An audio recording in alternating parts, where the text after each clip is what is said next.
Welcome to Indiana Sports Beat Radio, brought to you by the Hard Truth Distilling Company in Brown County, Indiana. So for the thousands in attendance and the millions watching around the world,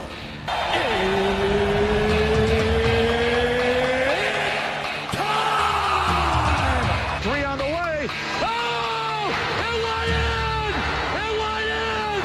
And Indiana wins the ball game! Know your role and shut your mouth, you jabroni! Float game for the win! Ayla's gone! Goodbye, touchdown, Indy! Woo! IU! America! They got a football team now! It's pretty simple. I win.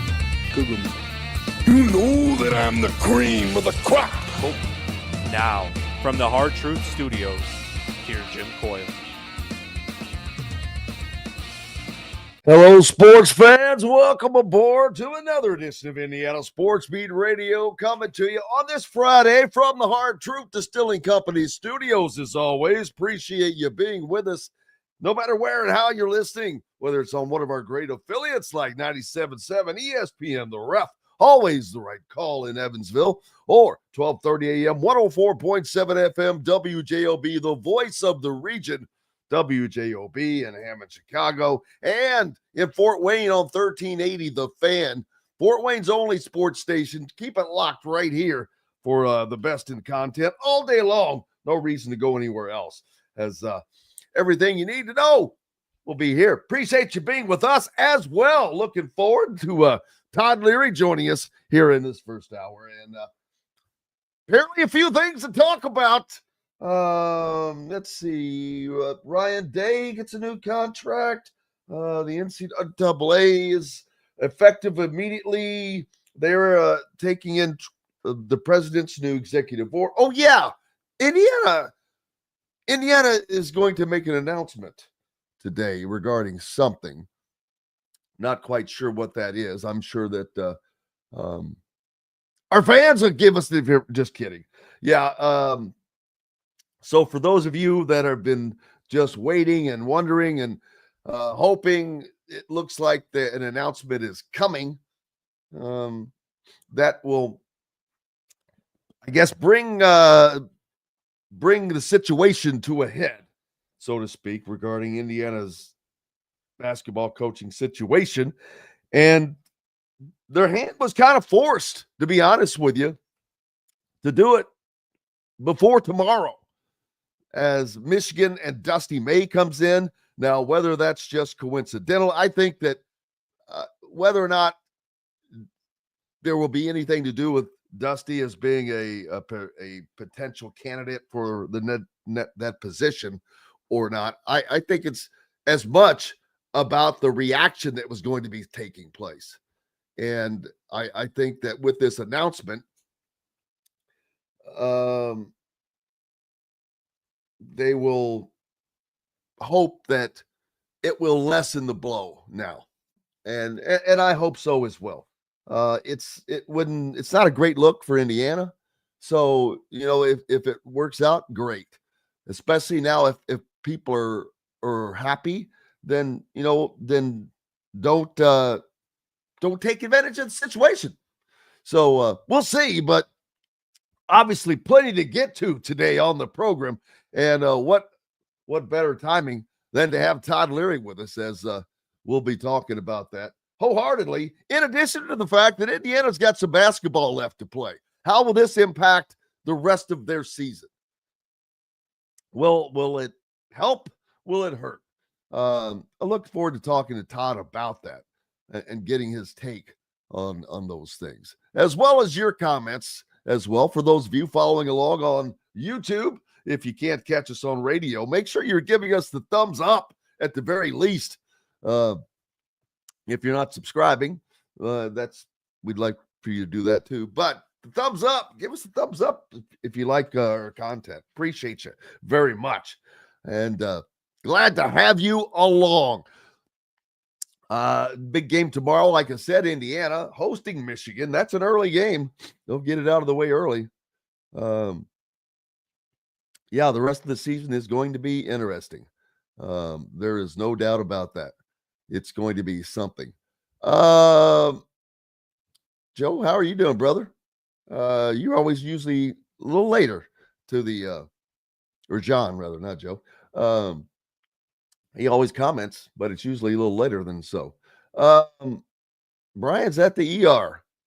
Damn. Well, I hope you get her stitched up or whatever's going on there. Hope everybody else is ready for a good weekend. Ohio State did give Ryan Day a new 7-year deal that runs through 31 rather. $12.5 million a year. Second highest coach in college football behind Kirby Smart at $3 million a year. Ironically, Ryan Day, Kirby Smart, and Dabo Swinney of Clemson are the only active coaches that have won a national championship. Seems like a small fraternity there, but it is the truth. And I mentioned the executive order. I think it was yesterday. I mentioned that it was signed in regarding the trans ban, keeping men that were people that were born a male at birth, that you cannot compete as a female in athletics. And the NCAA has immediately adopted that as well. So what was going on at San Jose State last year, I can't remember, that volleyball, I believe, where several teams were opting out of playing that team because they had, in essence, a man on their team. So looking forward to that. Congratulations to Cheryl Sizemore and Brick and Ivy Realty as well, as you will see a change coming along. But always think of Cheryl, especially if you're looking for a home, especially if it's in the Indianapolis area. But, man, we've got a lot going on. Can't wait for it. We're going to take a first break. Todd Leary will be joining us. Appreciate having you guys along, as always. More coming up from the Hard Truth Distilling Company studios. I think there's going to be some hard truth today. Back with more right after this. At Ben Davis Chevrolet and Ben Davis Ford in Auburn, we're your one-stop shop for all of your automotive needs. We have the area's best selection of over 300 vehicles, including new cars, trucks, vans, and SUVs. Plus a huge selection of pre-owned vehicles in stock. And if we don't have what you're looking for, we'll find it for you. We also have top-of-the-line service and parts, plus a collision repair center, and we're competitively priced on everything. For sales, service, collision, parts, and more, we do it all. Come see us today or visit us online at bendavischevrolet.com. and bendavisford.com. Whether it's a night out with the family, after work with colleagues, or catching the game with friends, Bubba's 33 is the place for you. Bubba's 33 offers a mouthwatering menu of selections that are all made from scratch every day. The portions are big, but the prices are small. And with over 50 big screen TVs, you'll never miss the big game. Bubba's 33, pizza, burgers, beer. If you're looking for a home in the Indianapolis area, you need Cheryl Sizemore from RE/MAX Advanced Realty. Cheryl Sizemore has over 2 decades of experience, and that could be the difference in getting the home you want in today's tough housing market. Reach out to Cheryl Sizemore from RE/MAX Realty at cheryl@indyhomepros.com or 317-701-0838. 317-701-0838. Let Cheryl Sizemore help you find the home you want today. Located on 325 acres in beautiful Brown County, Indiana, Hard Truth Distilling Company is the biggest and the best craft distillery around. While Hard Truth is already known for producing internationally awarded whiskeys and spirits like Hard Truth's sour mash bourbons, sweet mash, and hard road ryes, as well as their cinnamon vodka and the always popular toasted coconut rum. Hard Truth Distillery offers so much more.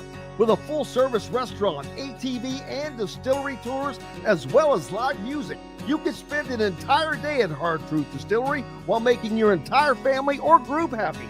And that's the Hard Truth.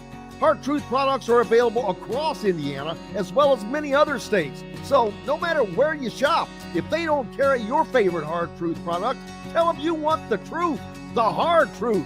Hard Truth Distilling Company encourages you to enjoy all of their products responsibly and to never drink and drive.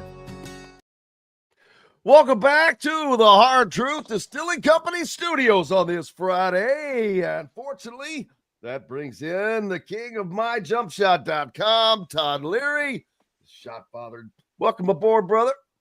Thank you. Good morning to you. That's a good one. A lot of buzz going on right now with Indiana basketball, and I think that it was going to be an odd weekend. I think it still will be of sorts because while I know Dusty May is a fan favorite of a lot of people, I don't know. I honestly don't know if he will leave Michigan after a year. But Todd, to give you some information, he has an extraordinarily low buyout for a first-year P4 coach that had to be negotiated with purpose. So that's when I researched that was the only reason I would have allowed myself to put his name in this conversation. And so, and because of that, it has to be in there. That and the fact that we know that this is a dream job of his, but is it a dream job at this moment? Yeah. I mean, it's obviously, I don't think any of us outside of the May family know the answer to that question. And we can all speculate and guess and educated guess as much as we want, but we don't really know. But I'll just say this. I mean, I think 30 or 40 years ago in, 1980s and 90s college basketball, it probably would have seemed like a crazy story for someone to go somewhere and then leave 1 year later and go to another school. But it's not that crazy anymore. It seems to happen fairly regularly. And so, it wouldn't be unprecedented. It's not, I think it's a lot of speculation. I think would we be having that conversation if they were not having a pretty successful year? I mean, I doubt it, but he is. So we are having it. And, here's the one thing I hope in this scenario is that, I mean, this hire has to be right. Like it just has to be. I mean, I think we all agree with that. I'm being Mr. Obvious, but they need an extensive search and they need that. Extensive doesn't mean interview 1,000 people. It means they need to identify 2 or 3 people and go after them. And that's a lot of pressure.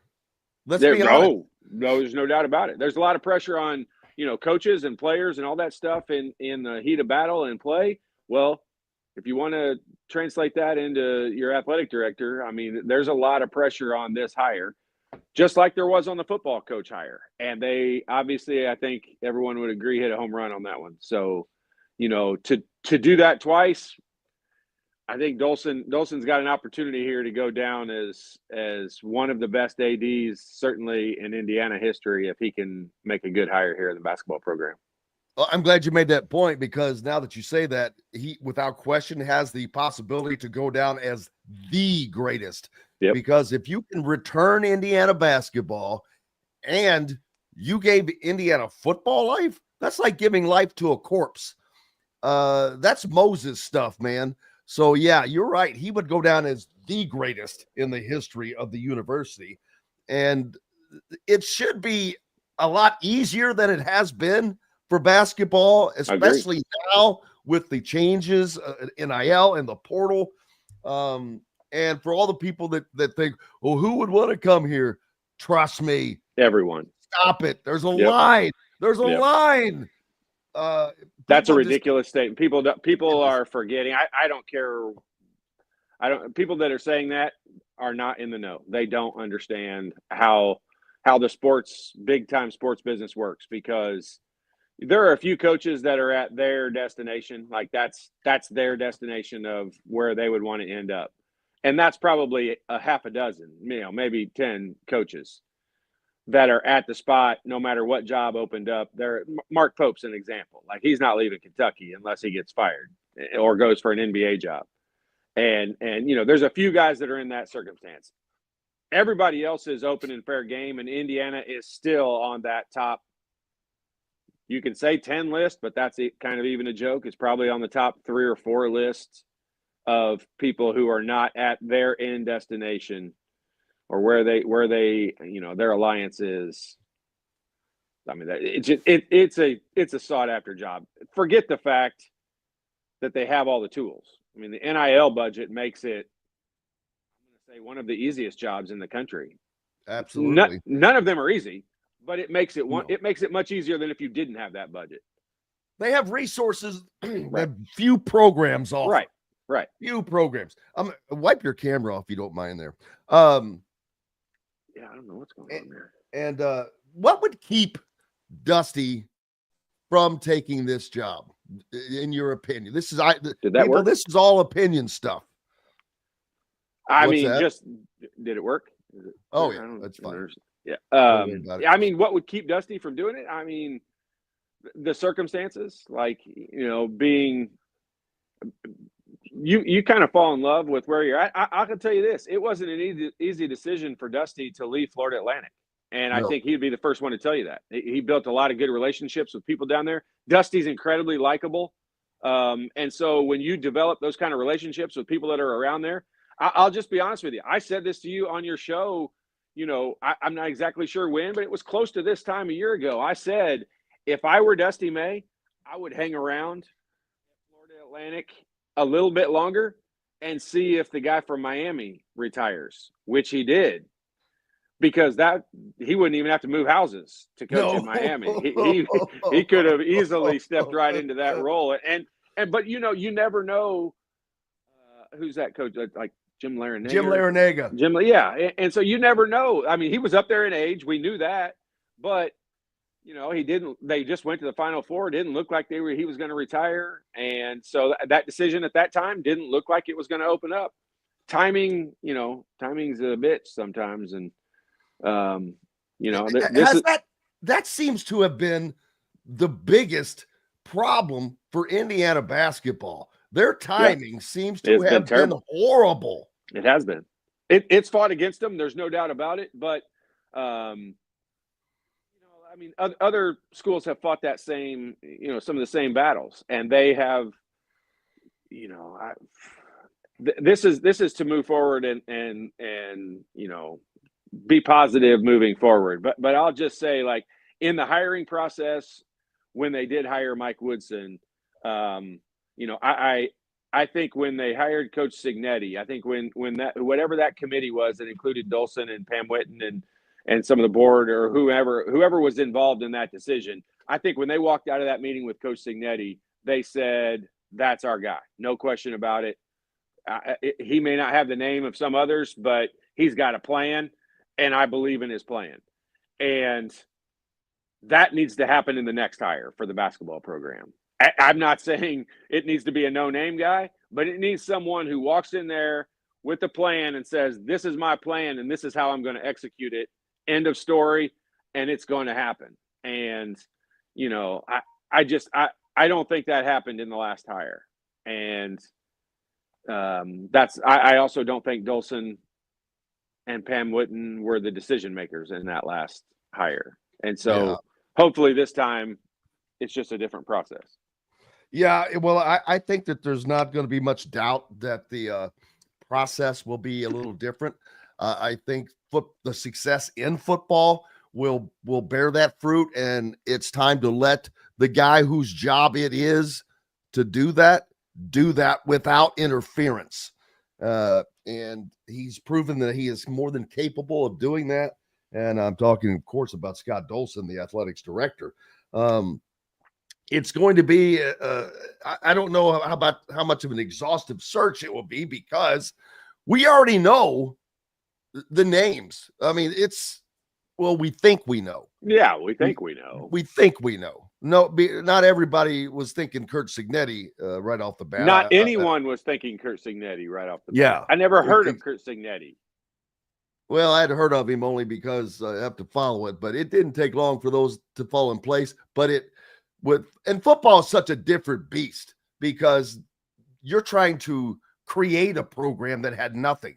This is Indiana basketball is a sleeping giant, and all it takes is the right coach to pour his little magic water on top of it, and that beanstalk is going to shoot to the sky. But Indiana is just one of those programs to where a lot of programs can be made better quickly today, but Indiana can be made great quickly because it is a great program. It is a blue blood. I don't care what people think. You don't lose blue blood status. You are what you are. You have that tradition, and it will be there again. I have great confidence in that because knowing they're just the right coach away. Well, look, you look at, take the programs as a big whole, and you have a bunch of boxes that you need to check, and those boxes that when you're talking about how awesome is the Indiana job for a coach who's looking at it. When they take a look at something like that, they're looking at all the tools that go along with it. The facilities, Indiana has good facilities. The NIL budget now, I think, probably jumps into number one category of what you look at. Indiana checks that box.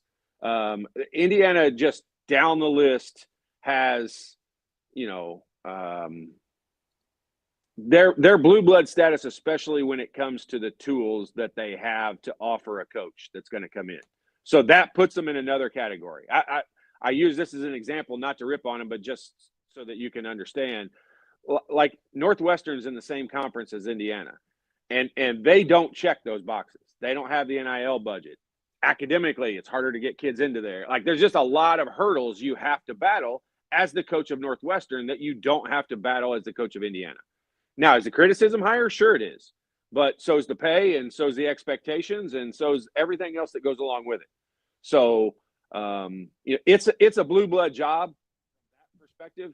Anyone who says it's not shouldn't be an applicant for it, because it definitely is. But those people that are going to have the opportunity at this job, they know it's a blue blood job. They know it's the job.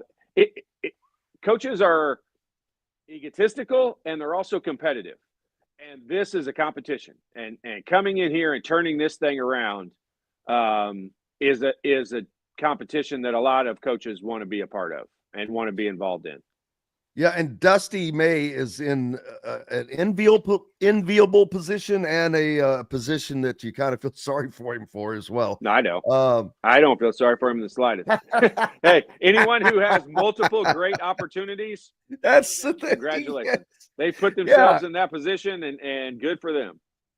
Yeah, I'm like, he's got a rough life. What do I do? I stay here at Michigan and at one of the biggest universities in all of college athletics, or do I take one of the biggest jobs in all of college basketball at my alma mater, my dream job? That is going to be, boy. And he's up the top of the Big Ten standings right now, half a game behind Purdue. So they're dealing with that. And we know that coaches, they're kind of hyper-focused. But there's no way this is not seeking into him.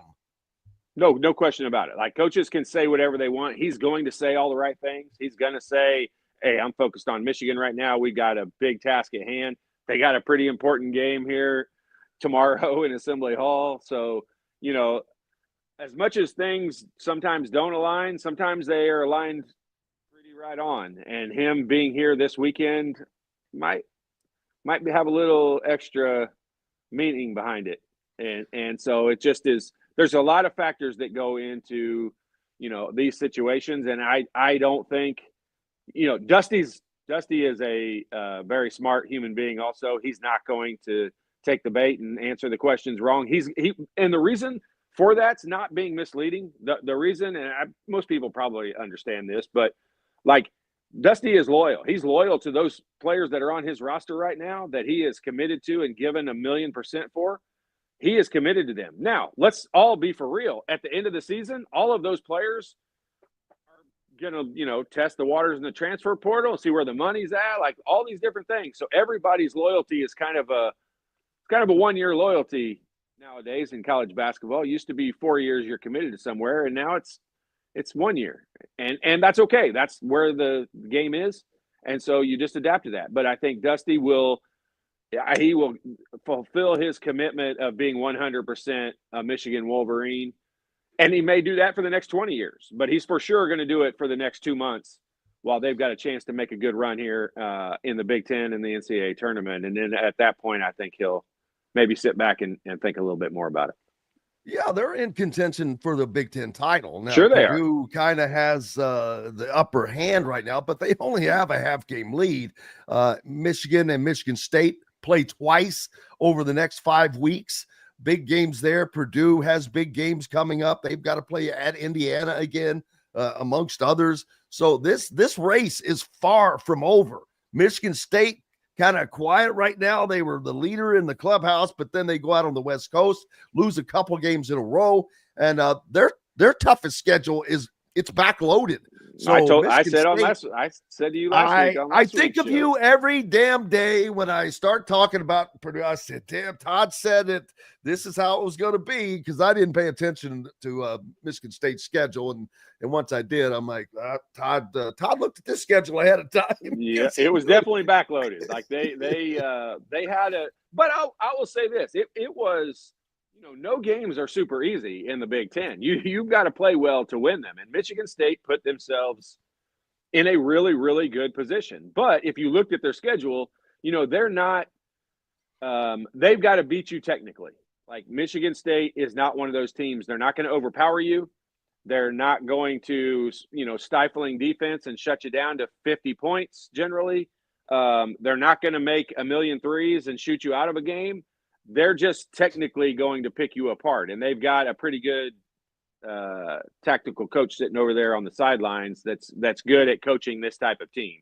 So, I wasn't trying to be disrespectful to Michigan State at all. I just looked at their schedule, and I look at their roster, and I've watched them play numerous times. I knew they had some tough games coming up, and I still think they'll probably end up with 5 or 6 losses when it gets to the end of the Big Ten regular season. And I think Purdue, I'm surprised at Illinois. I do think at the end of the year, Illinois, once they get to the tournament, is going to be the team to beat.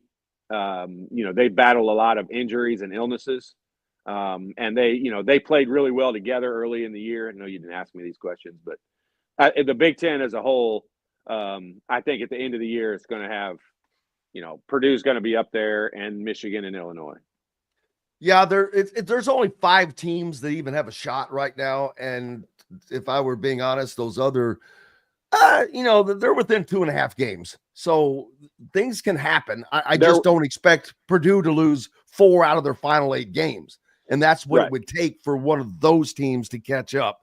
So that's why I'm like, yeah, that ain't happening. So I agree with you. It's between those 3, and I think that it may end up being between Michigan and Purdue.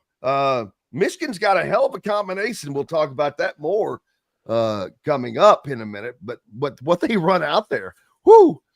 And I saw somebody say that they were concerned as far as like Dusty being mentioned as a new coach because he runs 2 bigs. And I'm like, you are only showing your ignorance.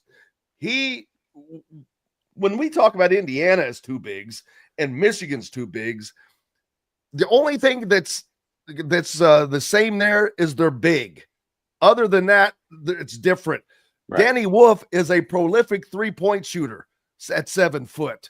Vladislav Golden is not prolific, but he will step out and take it and can take you out there. And he battles inside. I mean, he kind of led them to that win the other night at Oregon toward the back end of that game with some great post play.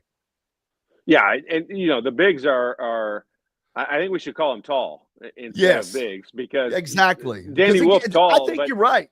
He's the primary ball handler on that team. When it comes down to crunch time, he may not be like in the first half. People might watch the first half and be like, I thought Leary said Wolf would handle the ball all the time. When it gets down to crunch time and they're running that high pick and roll, they're going to run it with Danny Wolf with the ball in his hands and Vlad setting that screen. But I think Vlad, Golden, and Ballo, I think their stat lines probably matched up pretty similarly.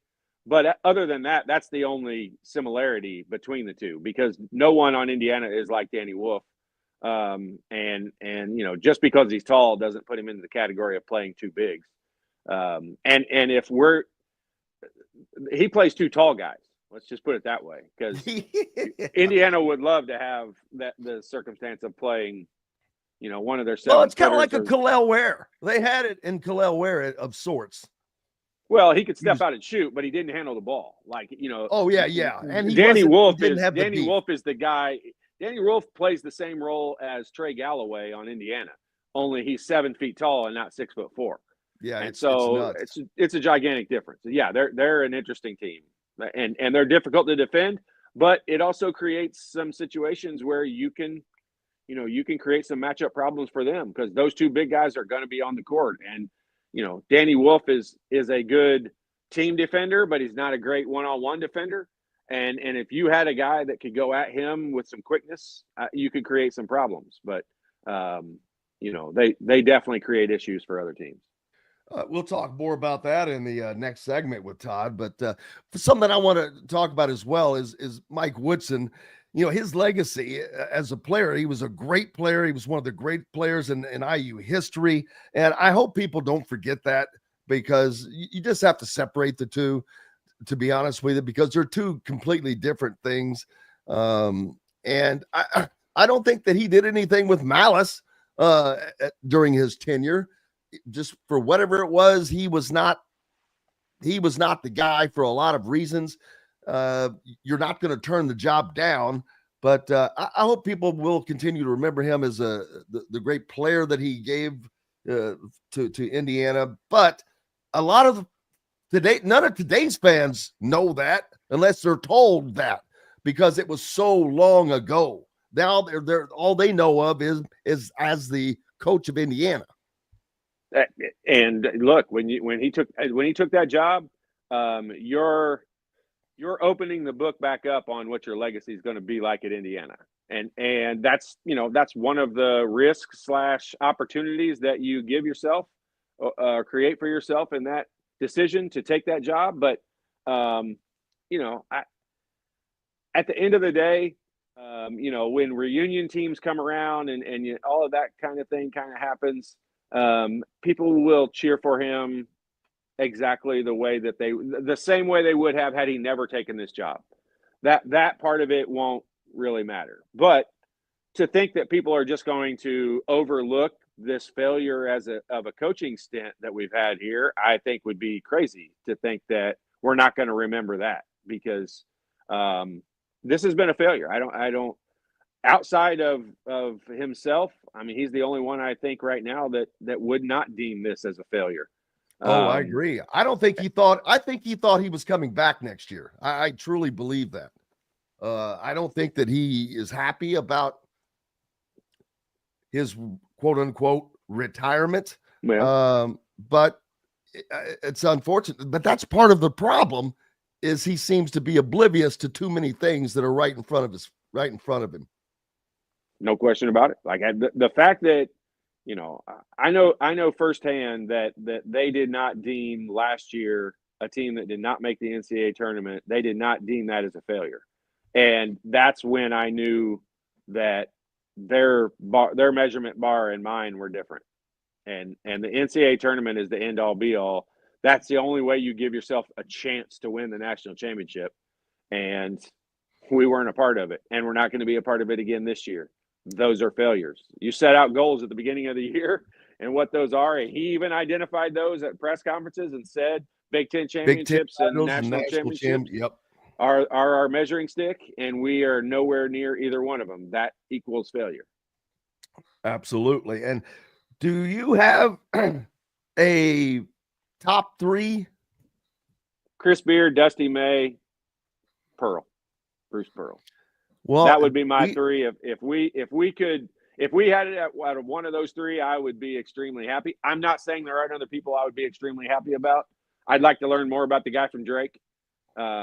He's kind of a Cignetti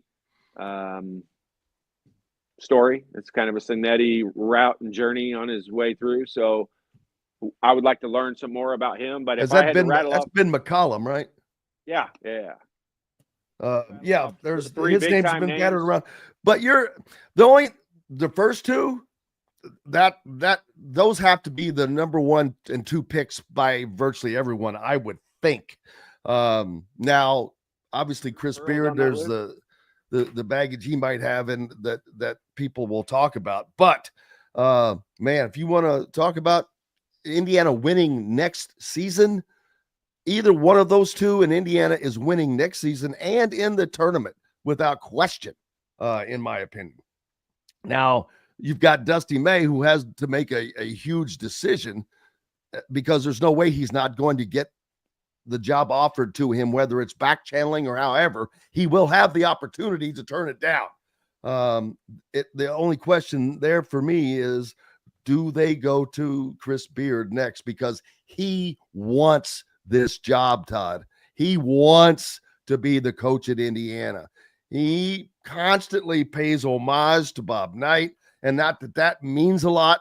It means in his coaching, he coaches similarly to Knight, it seems like, as far as defense, but he put his own spin on it.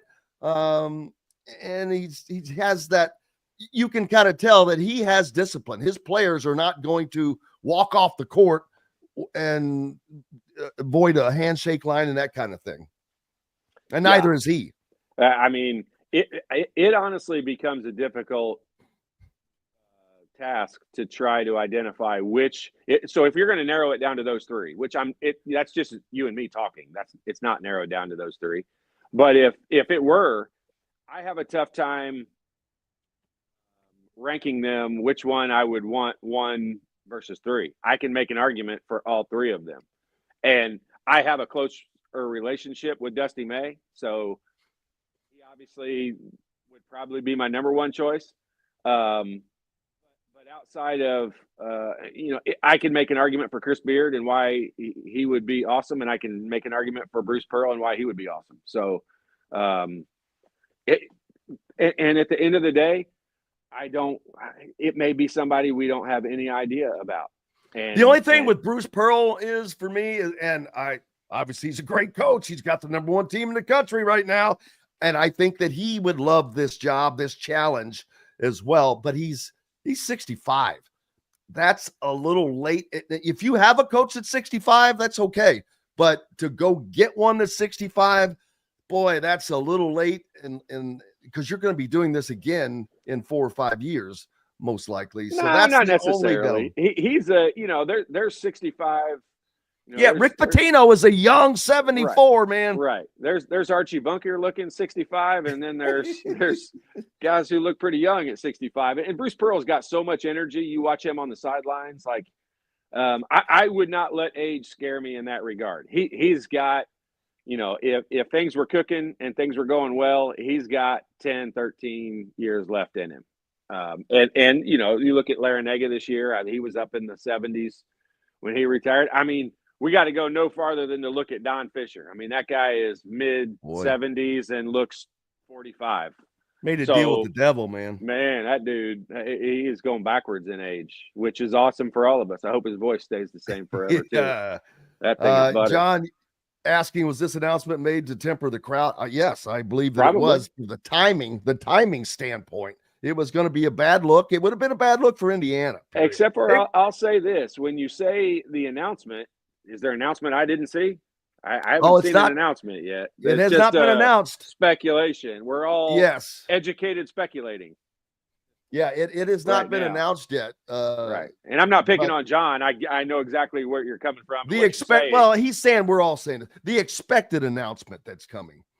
And yes, tamping down the booing and the negativity at the home game on Saturday. Yes, I hope it does work to that. And Jim, I'll say this. I think they should come out and make an announcement. And I'll give you a perfect example.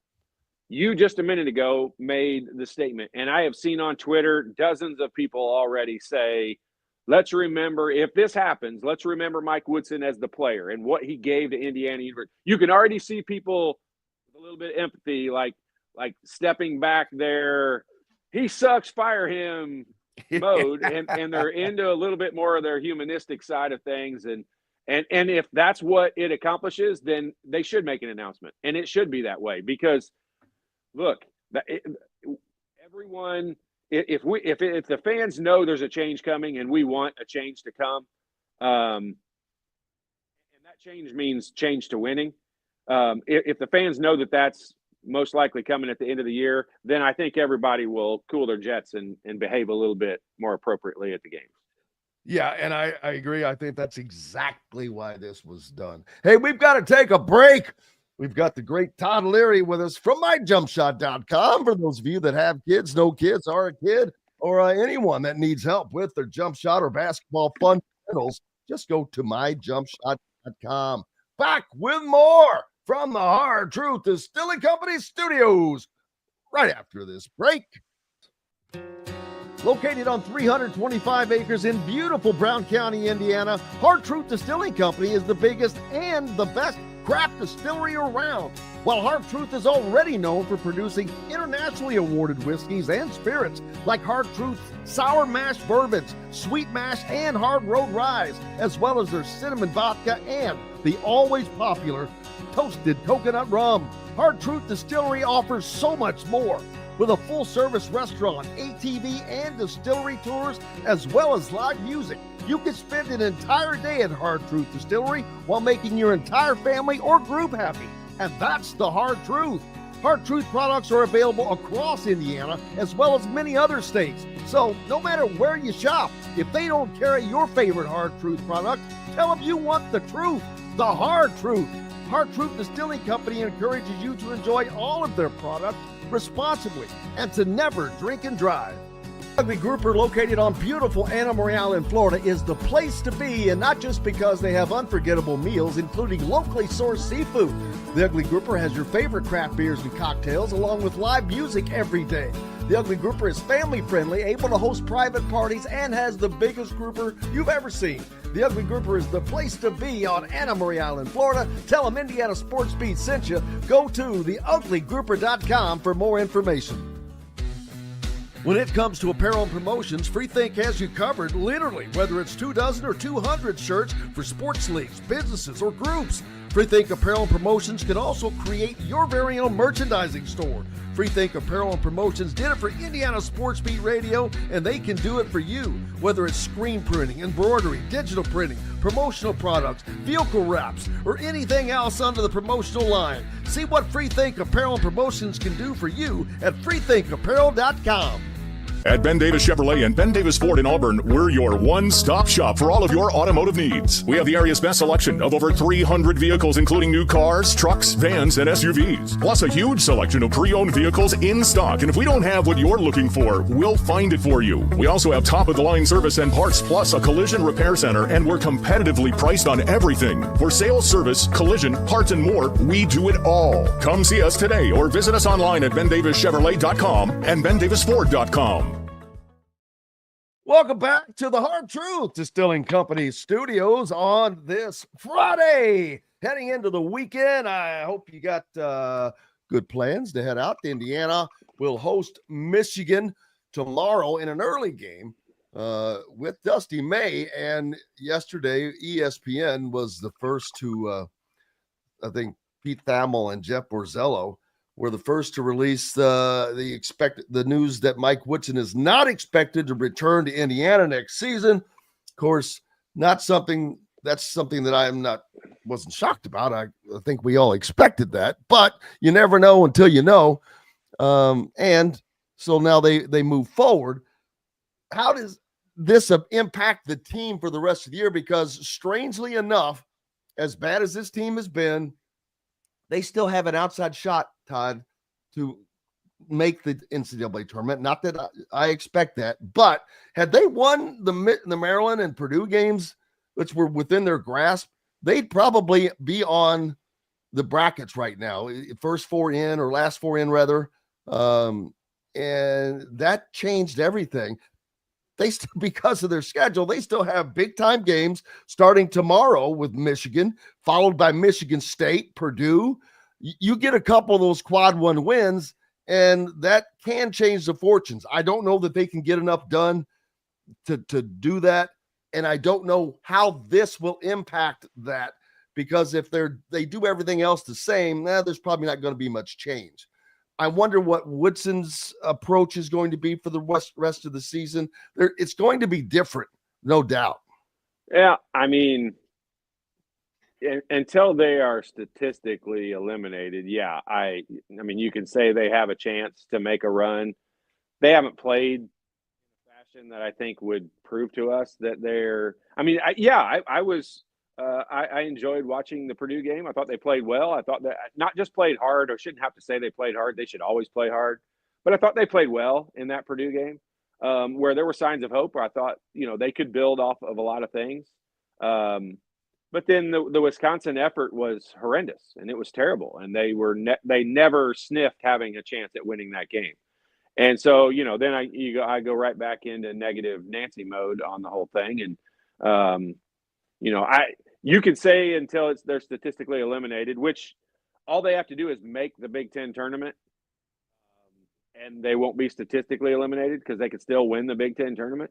But they are, shockingly enough to say it, they are talented enough and probably capable of doing that thing. I think right now they got to fight to not be in the bottom three. And I'm not tongue-in-cheek saying that. Like, I truly mean, like, they need to make sure they don't implode. And the one thing I will say about this scenario, though, I don't think this will negatively impact. If anything, it might galvanize them a little bit, and they all might come together and say, let's do it for the Gipper and go out there and, maybe sometimes all it takes is some little spark. And there are a lot of times when teams in all sports are able to turn things around and you try to go back and pinpoint what little thing happened that created that situation. And sometimes it's the most minor little detail or little thing that happens. And that's not this scenario. This is not a minor situation. But I do think like something could galvanize them to be able to come together. And I think right now the one thing they've got to do is win their home games and just try to make sure that they don't finish in that bottom three of the Big Ten.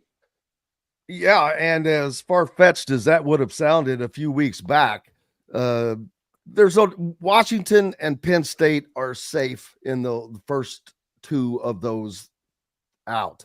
But Minnesota, Northwestern, and Iowa are now all tied for that third spot that if somebody does not make the tournament at 4-8 in the conference. Iowa's actually 4-7. But Indiana has 5 wins in the conference. So they're one win off of what being those guys are being in that group. And that can very well happen. You got Michigan State, Purdue coming up. It's going to be close. I don't think that will happen. I think Indiana will take care of business enough to stay out of that. That would be the ultimate embarrassment for this Indiana program, but we'll worry about that if and when it happens. But I just wonder, will it loosen the team? Will it how do they take this? Or do they care? Because most of them weren't going to be back next year anyway. Right. So I people that wonder about the team being, just they weren't. How many of these guys were going to be here next year regardless? Most likely none, in my opinion. Like, I don't know that any of them. I think Trent Sicily is the one guy we can count on for next year right now. And that's a pretty good starting point to build your team around. You've got a coach, whatever new coach you're going to have coming in. I mean, he's got a legitimate big time recruit that's committed and going to Indiana University, no matter if you and I are the coach. So that's a good sign for Trent Sicily. We don't have to worry about the whole Liam McNeely situation of him, jumping ship and going somewhere else. And I'm not saying that derogatory to him. He looks like the smartest guy in the room right now with his decommitment to Indiana and the train wreck that this season has been, which maybe it wouldn't have been had he come here, but I don't think anyone's going to blame him for the situation he's put himself in. No, absolutely not. And this Indiana team now has to deal with all this and take on a Michigan team tomorrow that is fighting for a Big Ten title. And they had a close game with Oregon the other night, a battle. Yep. And it's going to be a very difficult team for Indiana to match up with. We talked about Danny Wolf earlier, and you mentioned how he is the primary ball handler and also a prolific three-point shooter. Then you've got 7-1 Vladislav Golden, who I assume that's going to be Ballow's assignment. So who the hell is going to handle Danny Wolf? Yeah, well, I mean, who knows? I mean, Danny Wolf's a problem. He is, but I'll tell you, like, one of the things that he is the most consistent at is rebounding, and he's a solid 8+ rebounder a game guy. And so we've got to have somebody that keeps him off the boards. He's not usually a high volume shooter. It's funny because he'll have games. I've watched most of their games because I watched Dusty's. I watched them at Florida Atlantic, so I just watched most of their games. And Danny Wolf is a guy that, he'll have games. He'll have halves where he barely even shoots the ball. He'll also have, like the last game where he was kind of the go-to guy and had 25 points or whatever it was. But for the most part, he's a facilitator and a rebounder. And so whoever's the best blockout guy on the team that's over 6'5", that's who needs to be guarding Danny Wolf. Because if you can keep him off the boards, you've eliminated a big part of what skill he brings to their team. So, they're a matchup problem. I think that's why they've been successful. They're unique. They're not very many teams built them, not just in the Big Ten, but in all over the country. So, yeah, they're a problem for a lot of people. And Indiana, look, let's just face it. They're not unbeatable. Like, Indiana is capable of beating them. Playing in Assembly Hall, Indiana should have an advantage in winning that game. And yeah, like you said, who knows what the atmosphere is going to be like there tomorrow. Let's just hope it's a good game and exciting, and Indiana players give the Indiana fans a reason to walk out of Assembly Hall and be proud and excited about what they watched. Yeah, it was going to be a tough game no matter what for Indiana, but it's one that they can win. Minnesota beat Michigan.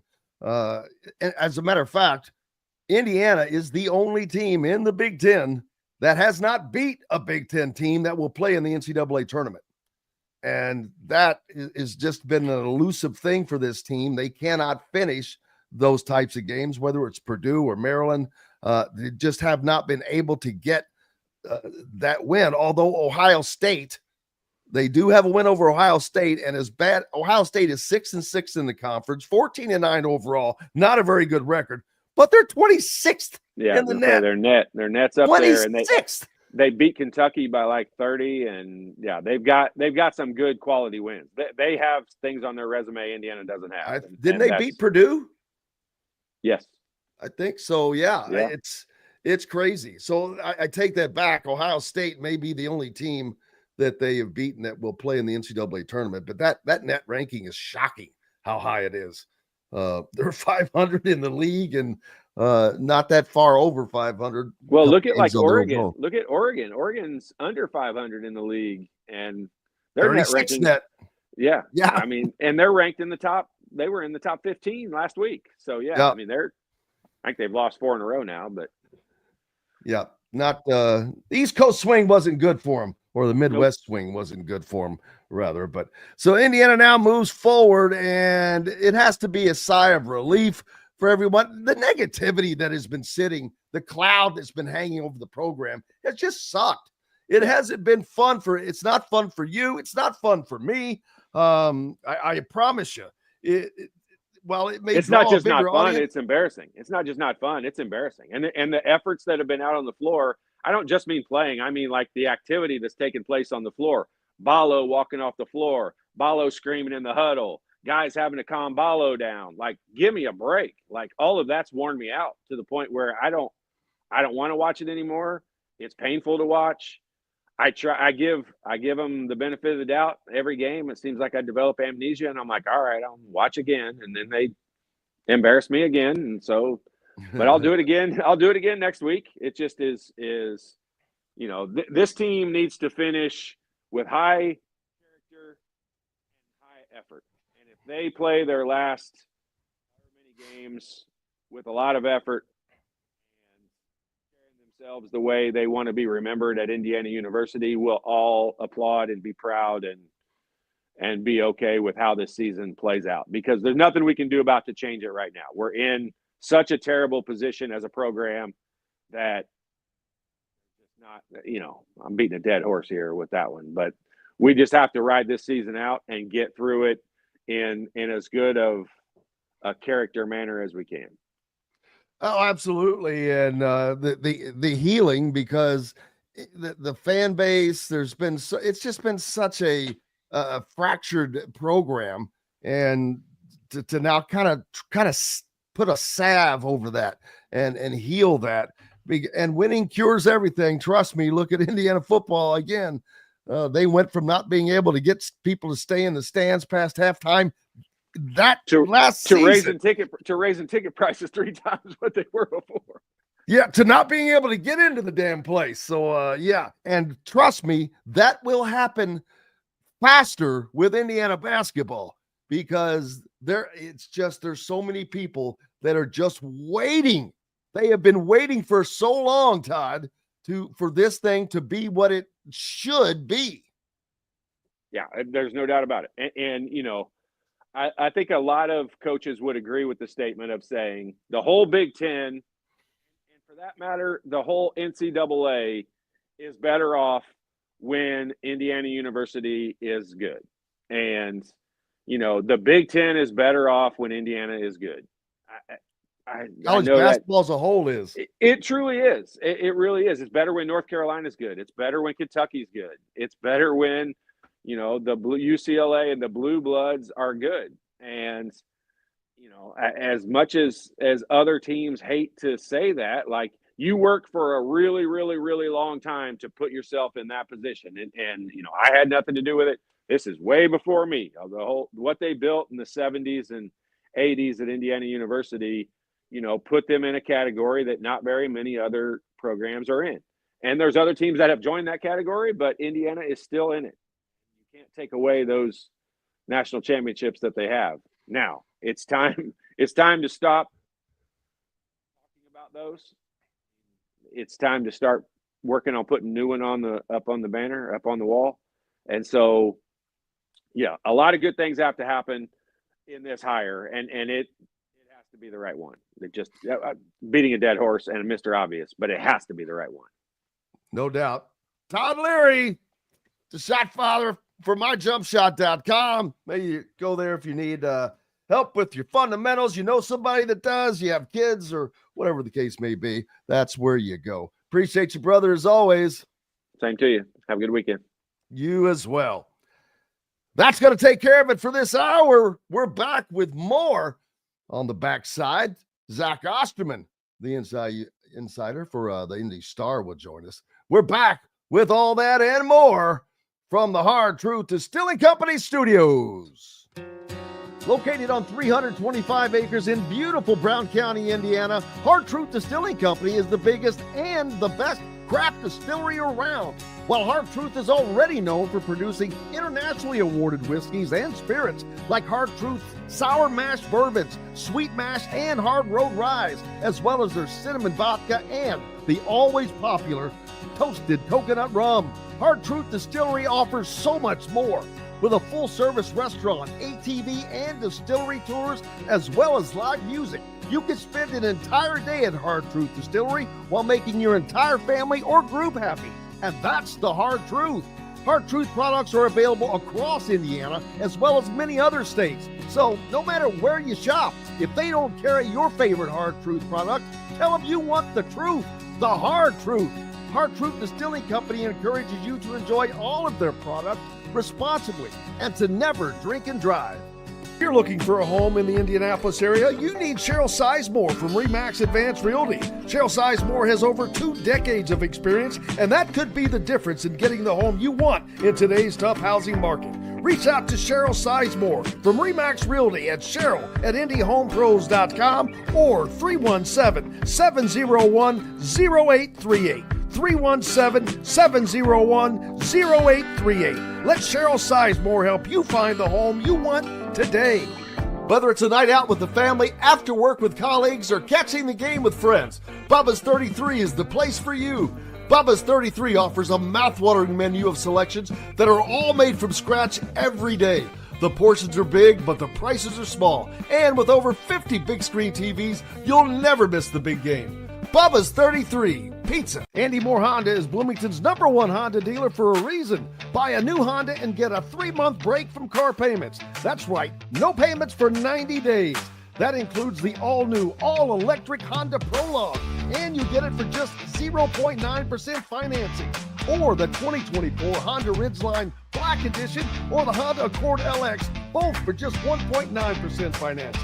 Get more to your door from AndyMooreHonda.com, Bloomington's #1 Honda dealer and your best place for new and used vehicles. Welcome back to the Hard Truth Distilling Company studios on this Friday. Appreciate you being with us as always. Joined now by the great Zack Osterman, the IU insider for the Indy Star. Anything going on, Zack? Yeah, it's interesting week to say the least. And I was wondering, we all were, what it was going to be like tomorrow, and I think that Indiana, this is not lost upon them. It was just going to be I think a bad situation, and I think they just decided to get out in front of it, knowing what the end result was most likely going to be anyway, in hopes of kind of tamping down a lot of the negativity and the negative feelings that have been batted around. And I get it, because I'll be honest with you, I was tired of it.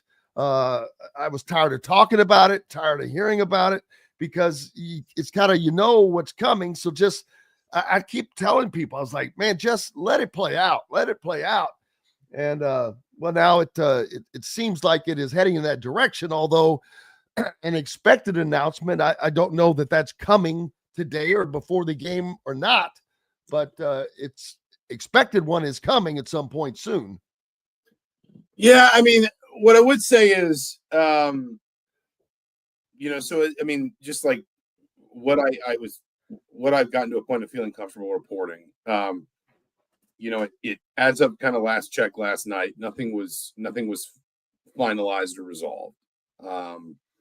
I think everybody broadly agrees on sort of the direction of travel here, but these things have to be, there are layers to anything like this, and I'm not saying this will happen, but there can always be snags and hiccups and left turns, and I don't know, like you, I don't know, and I would not feel comfortable declaring that there will be some sort of statement or resolution today. I do think, and this is just, my opinion, and I want to be careful about inserting my opinion as a beat writer into the slipstream, but I do think Indiana needs to address this in some form, whether there is some sort of finalization to announce or not, simply because I don't think this is just a response to the Michigan game, like in the idea of Dusty May. I think everyone could see the inherent potential awkwardness of that, a mile away. But a decision like this, where you are talking about the long-term future of your basketball coach and your basketball program, is not going to be informed just by the first 6 minutes against Wisconsin or what the atmosphere might be like against Michigan. There is a much wider sort of lens that is going to be cast around a decision like this. And so I'm not saying you need to rush it. I'm not saying you need to sort of force it through, but because it is out there in the, kind of in the discourse now, I think something needs to be addressed before tip-off tomorrow. I don't know what, and listen, I don't, if there isn't some sort of resolution here to confirm or announce, I don't envy the person who has to figure out what to say. But I don't think you can just kind of let this float out there indefinitely, because I think it at that point it begins to contribute to the awkwardness in a way that I think is frankly damaging. Yeah, and it's also a weird situation for Dusty May, who is going to be in a position of having two great results from a hard decision for him, because there's no question he will have the opportunity of, I don't want to say an offer, because that's maybe different of what will really happen, but he will definitely have the opportunity to turn down any opportunities if he so chooses, or he can just stay where he is at a great situation. So, and he's only been there a year, but way back when I first started looking at this stuff and I researched his buyout, and I'm like, he's got a really low buyout for a first-year P4 coach, and that cannot be accidental. But even with that, it doesn't mean anything. I know he likes where he is. I was having a conversation with someone very close to him last night. But of course, how would you not? He's at a major university. Ann Arbor's a great place. So he's got a win-win for him. It's just does what he want to win in the situation. And I don't see why not, because I don't think that it's as bad as the fans seem to make it out to be.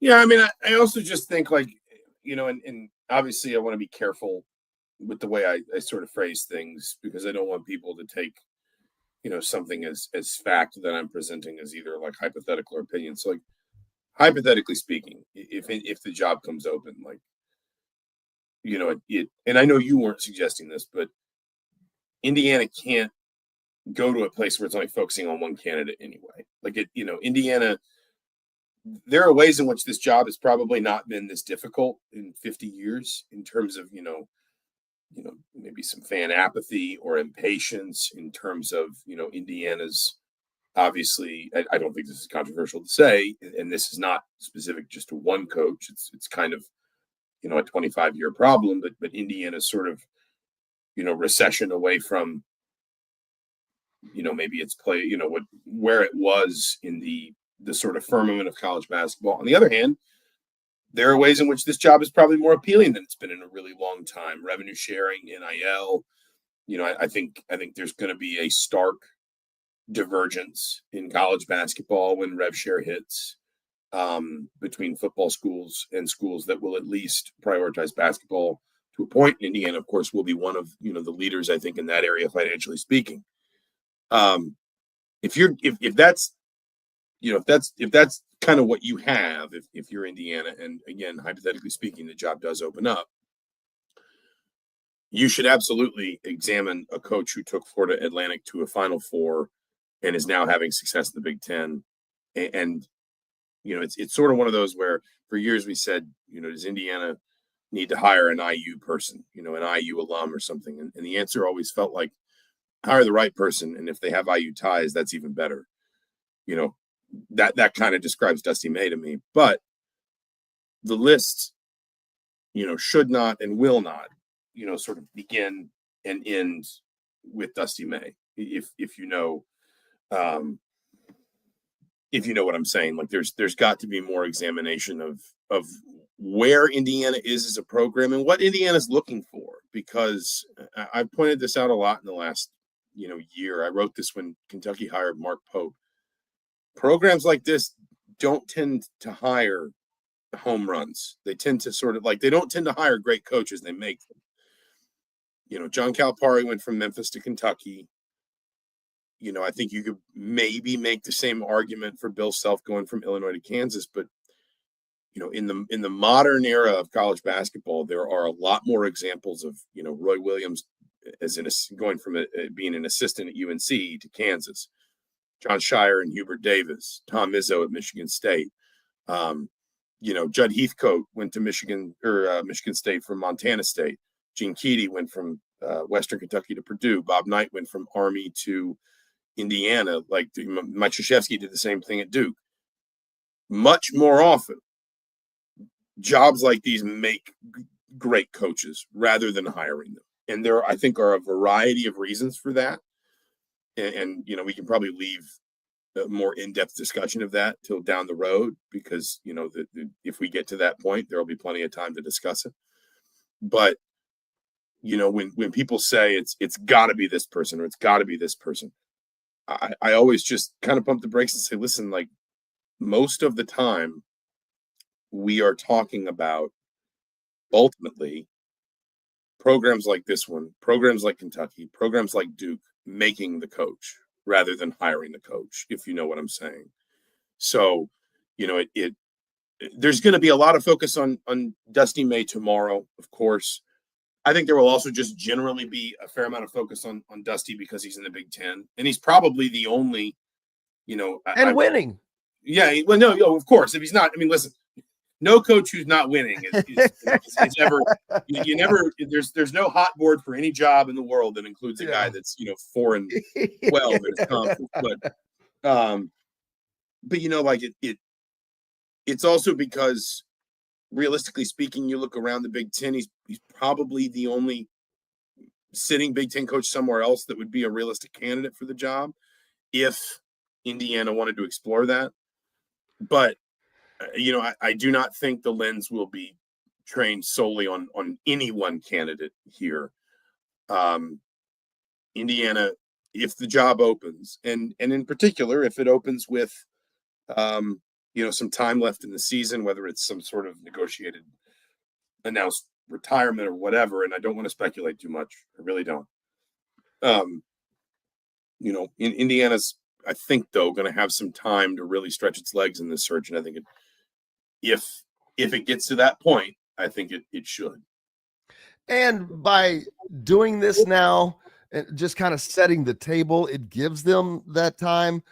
And I think they're in a much better position than they have been, and at least in the last cycle, where they kind of got pigeonholed after going after Brad Stevens and really kind of going all in there. And then there didn't seem to be a lot of available candidates that were interested. It was just a different situation this time around. You've got multiple people that Indiana can and will look at, two of which, without question, definitely would love to have the job.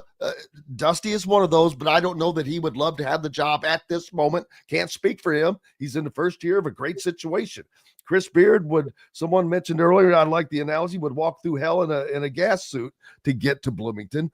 But that's, and he checks some boxes, but he's also got a suitcase with him that Indiana may not be wanting to look at. But you can't ignore what he's done and is doing at Ole Miss.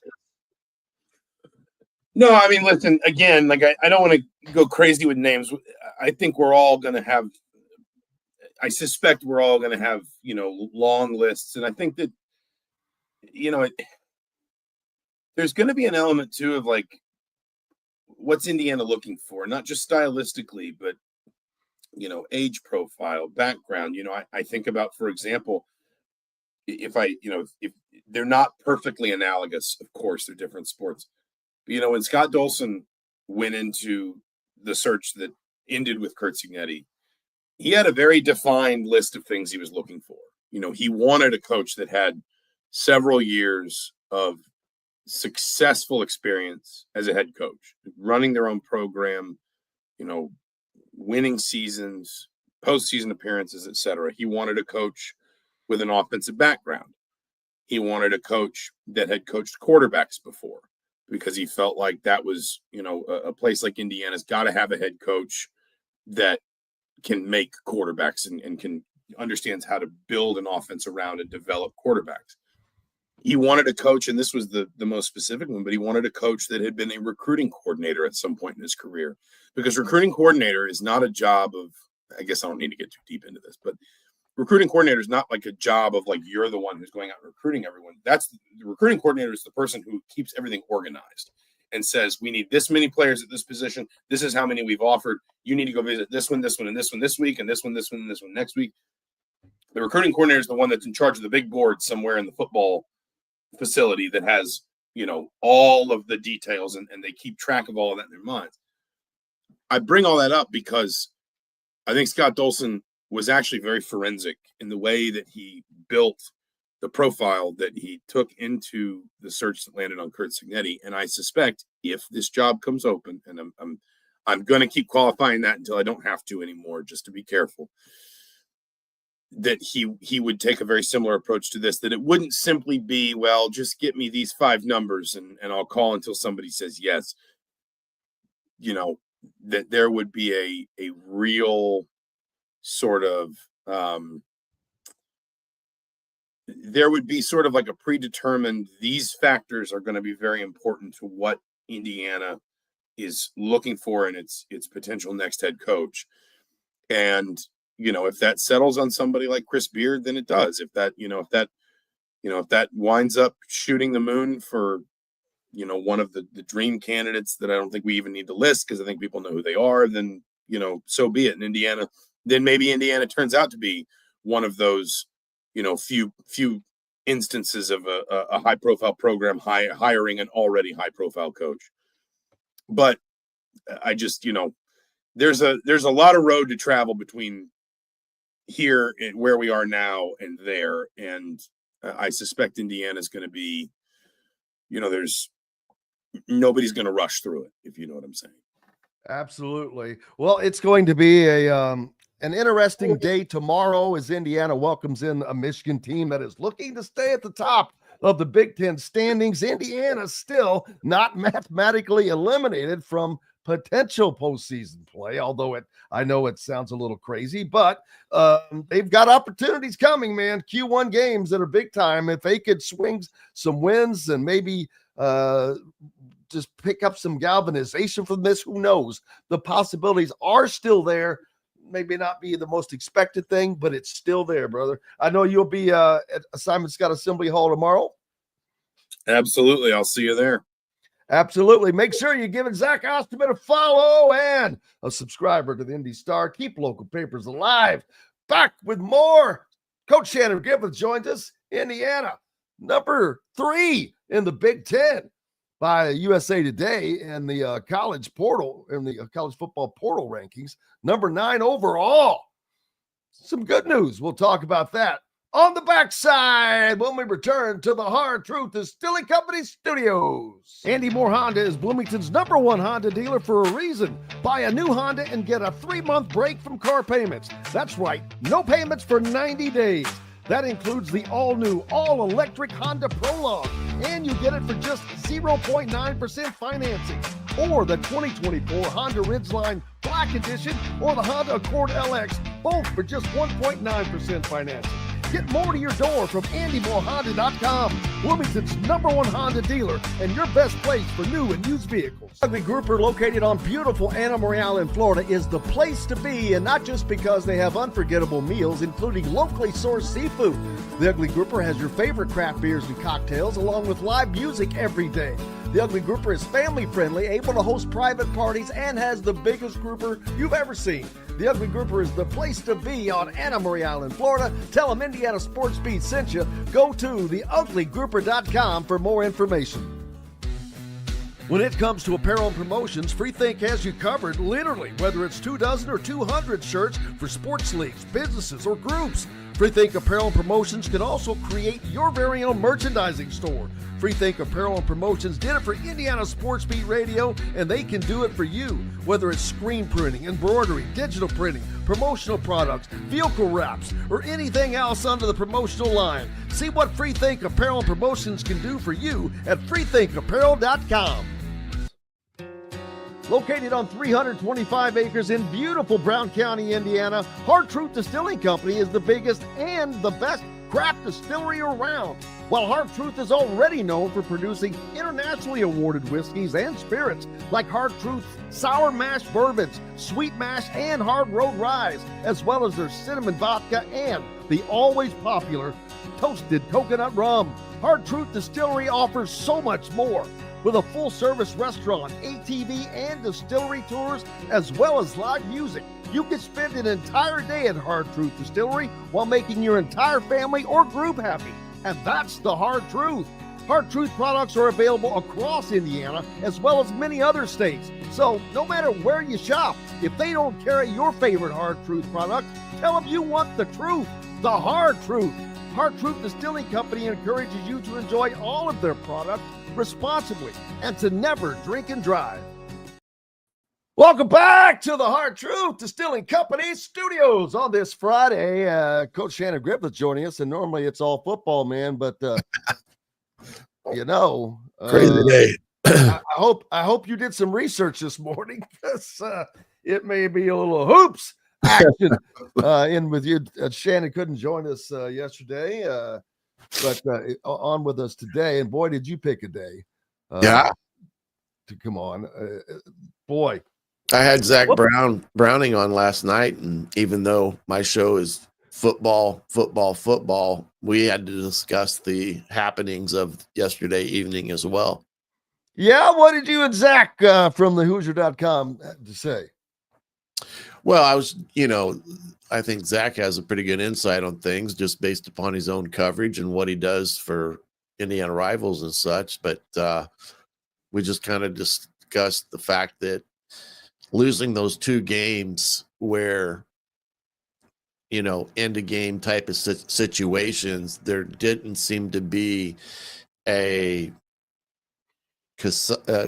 precise way of how they were going to try to get that last shot. It was all forced shots. I mean, the last game, especially where they get the ball beyond the mid court and it's a rush to throw it up, and they didn't have to have that type of scenario. So it was almost like a free for all backyard basketball of, dribble down the court and throw it up. And it just looked as if there wasn't a rhyme or reason for what they were doing in that last parts of those ball games. And I would assume I would say, well, not to interrupt you, but there's a reason why it looked that way. Yeah. Because that's exactly how it was. Yeah, right. Well, you would assume that every coach or any coach would have a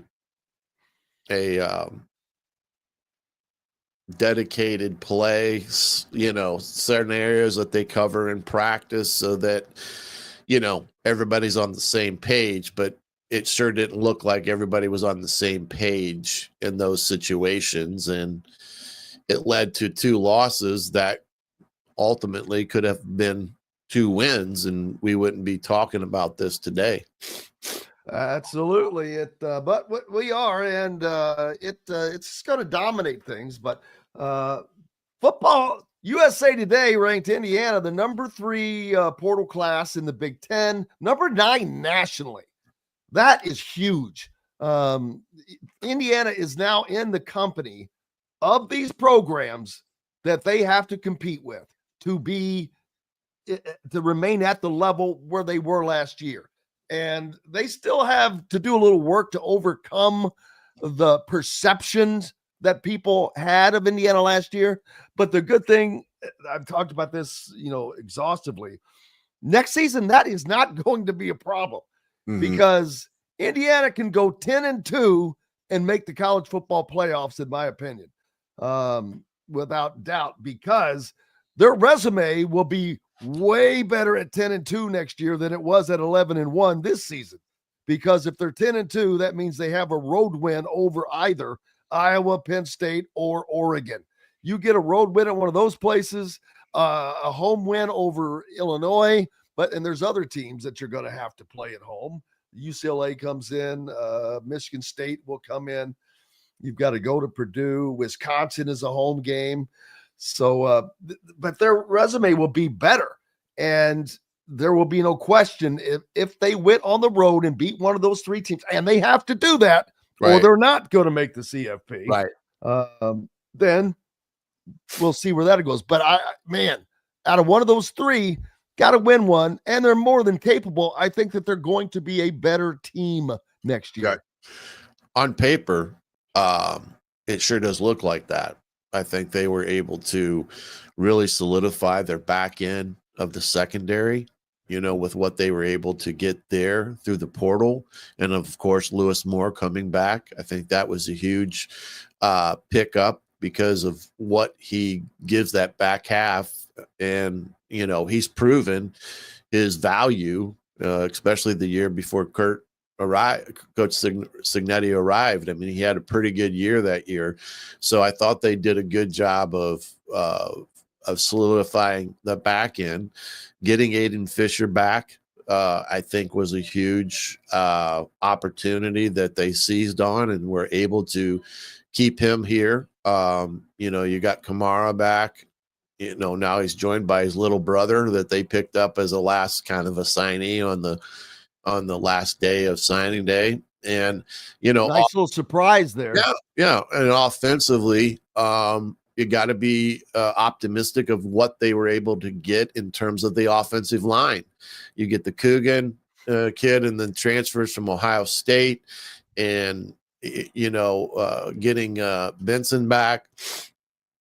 after his John out west to play for Prime. Offensive line wise, I do think they have what they need, even depth wise, because I do think with these two recruiting classes, what Coach Cignetti, I should say, has been able to do is still focus on the foundation. Don't want to be a team that's always looking for 14, 15 players in the portal.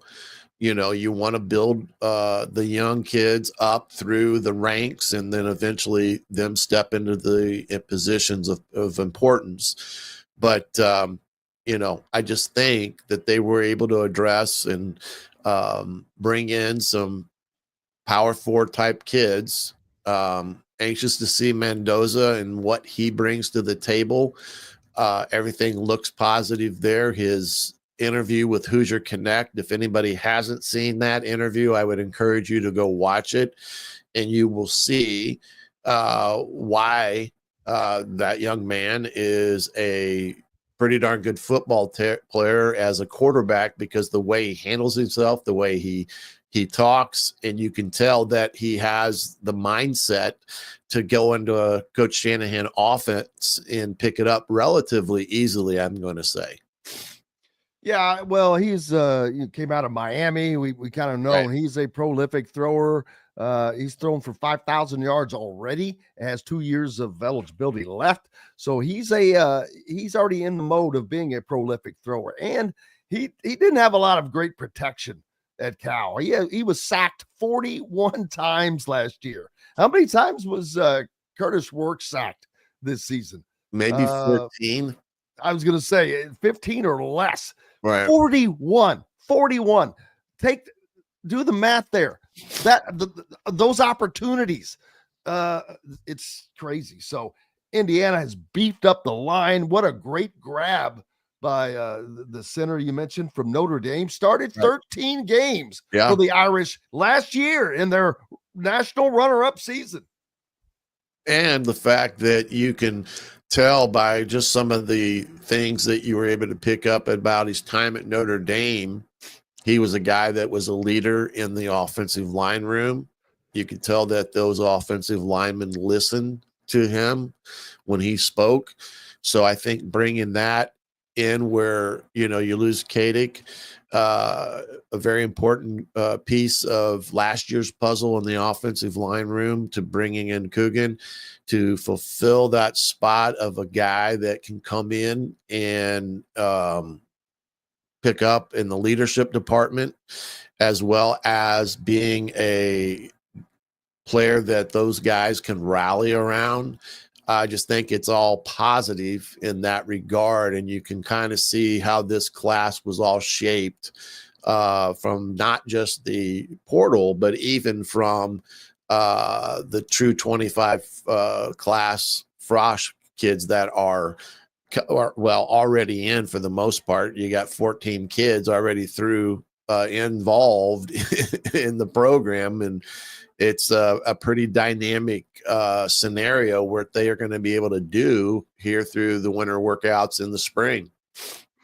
Yeah, and that's something that we're not accustomed to. Looking forward to spring. But speaking of spring, a lot of places going a different route with spring games. Lane Kiffin kind of started that deal last year where they put more of a show on than a game, and that it became more prevalent when Matt Rule of Nebraska said that most likely we're not doing a spring game because last year immediately they had 6 guys hit the portal for various reasons. So he's like, we're not putting anything on display. We're not going to we're not going to run live stuff.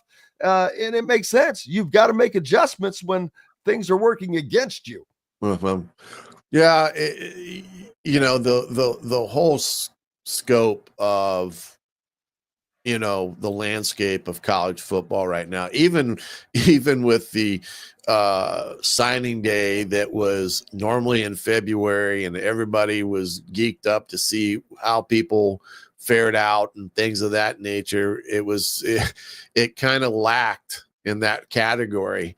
from the standpoint, the vast majority of kids are signed in December now, so having this February signing date per se was anticlimactic, I guess you could say, in that regard. And that's one of the changes with that. The landscape is changing. Coaches, how they do things are starting to evolve in what they do during this time period. Spring games, whether or not the value is there to have, especially if you're going to be rated with the spring portal, and kind of what Coach Rule was alluding to. It's still going to be an interesting dynamic, even though we're in year 2 of all this. One of the important things is the defense. Brian Haynes his unit was incredible. One of the best in the country. Have they been made better from the things they've made in the portal? Yeah, I do. I do think the fact that what they were able to bring in, especially in the secondary, was important as it pertains to adding a corner that is a little bit in the mindset of what they have already on the roster with D'Angelo. You get 2 corners that can be put on an island.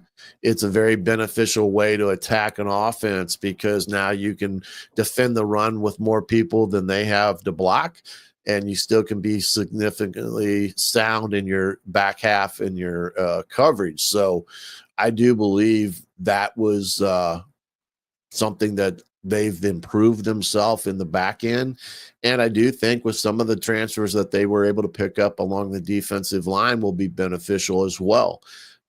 You lose a kid like CJ West, who was a huge get in the spring of last year, to what you were able to lock up in this early part of the portal, defensive line wise. I do think they did solidify themselves there. And the best move that Coach Cignetti did as it pertains to the defense is taking the Broyles Award finalist and making sure he stayed at Indiana. And he alluded to that yesterday about who was knocking at the door. And I do think Coach Haynes probably was a benefit of some monetary gain between the time that he had initially agreed to an extension to what was put on the table here not too long ago. So I'm going to guess he's probably going to be in that 2.5 to 2.8 category million per year when everything comes out.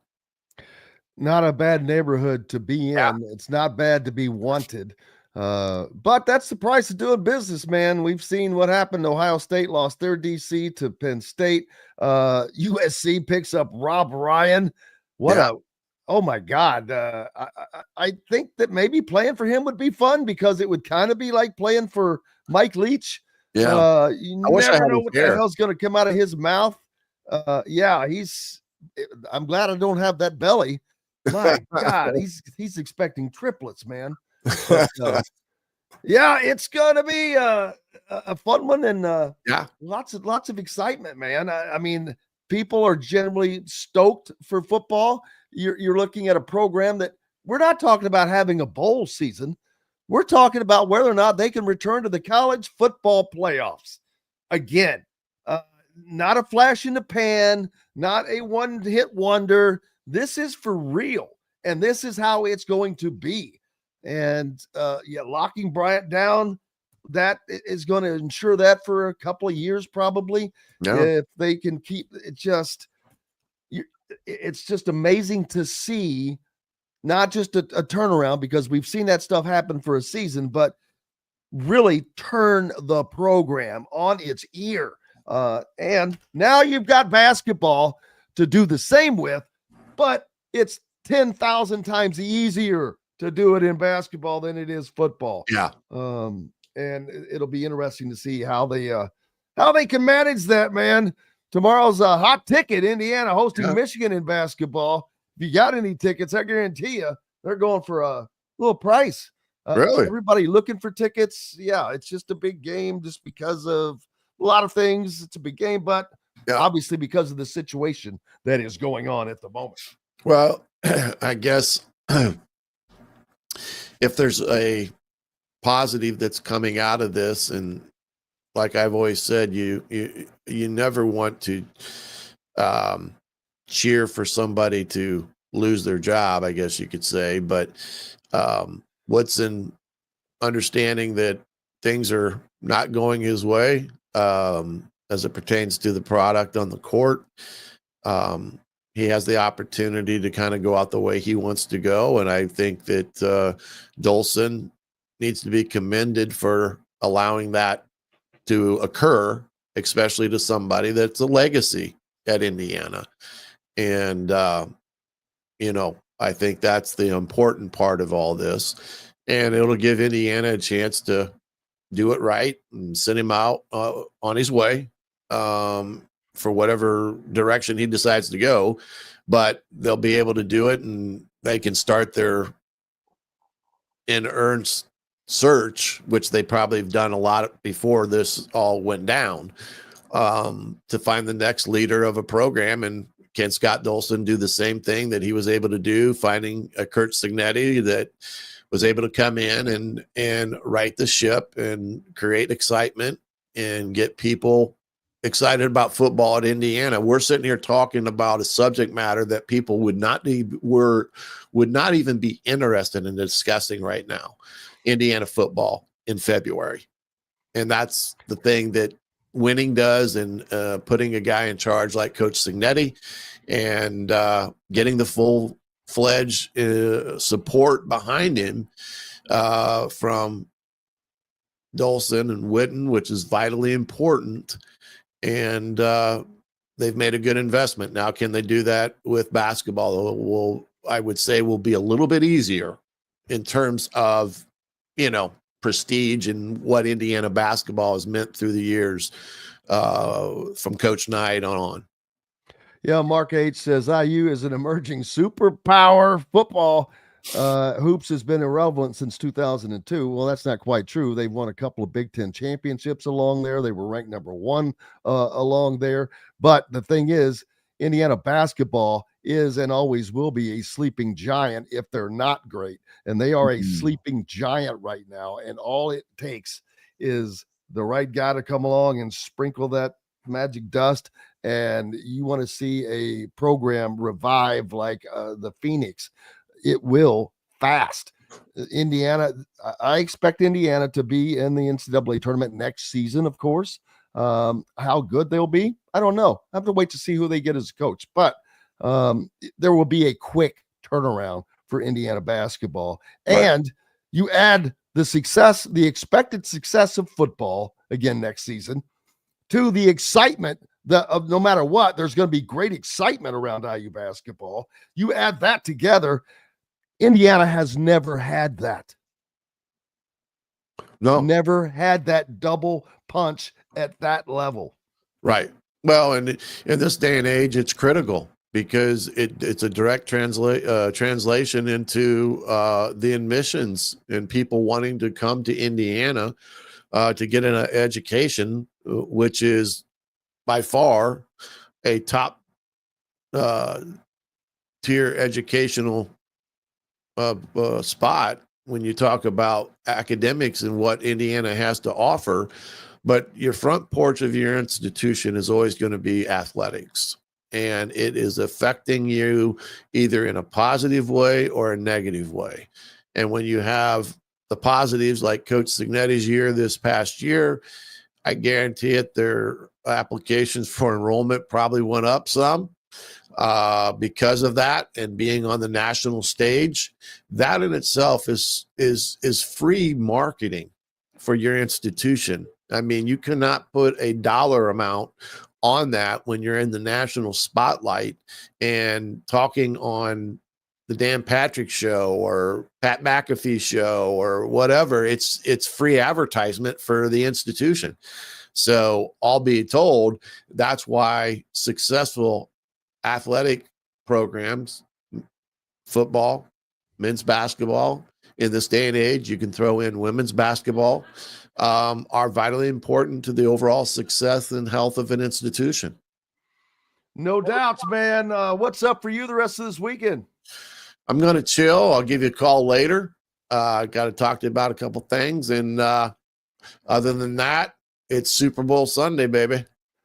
That it is. Who's your pick, man?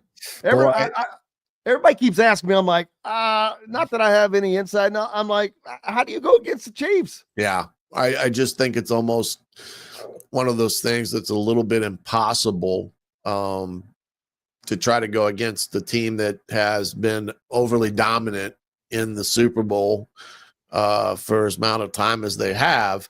And I think with Philadelphia, it's going to come down to what Jalen Hurts does. Is he on as a quarterback this game, and he can, go blow for blow with Mahomes? That's the ultimate undecided factor in this ball game.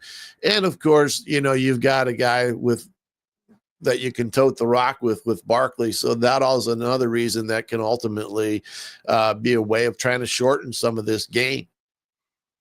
Absolutely. Well, looking forward to it, brother. Enjoy your big Sunday. I hope you're in a recliner or the bowl of popcorn or whatever the hell you want to eat, Doritos or whatever's going on. All right, partner. I'll give you a shout later. Sounds good, buddy. Yeah. Shannon Griffith joining us here on Indiana Sports Beat Radio. We've got a little more to go. We'll finish it out with some more hoops talk. Thanks for joining us. Back with more right after this. Located on 325 acres in beautiful Brown County, Indiana, Hard Truth Distilling Company is the biggest and the best craft distillery around. While Hard Truth is already known for producing internationally awarded whiskeys and spirits like Hard Truth's sour mash bourbons, sweet mash, and hard road ryes, as well as their cinnamon vodka and the always popular toasted coconut rum. Hard Truth Distillery offers so much more.